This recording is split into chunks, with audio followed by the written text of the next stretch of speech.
To take off the tints on your car, all you need are four things: a window cleaning fluid, big black garbage bag, a cleaning cloth, a blade, and a pair of scissors.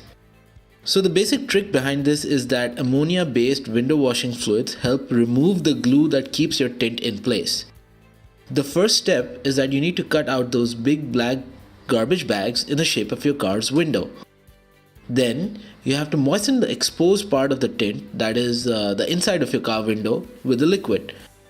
Use the moisture from the window washing fluid to stick on the garbage bag onto the entire window.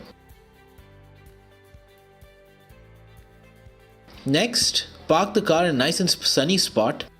Leave it be for about 15 minutes while it heats up. And finally, use a blade to tug the edge of the tint. And once that comes off, the rest of the tint should come off pretty easily as well once you start pulling. Thanks for watching. Give me a thumbs up if this helped you in any way.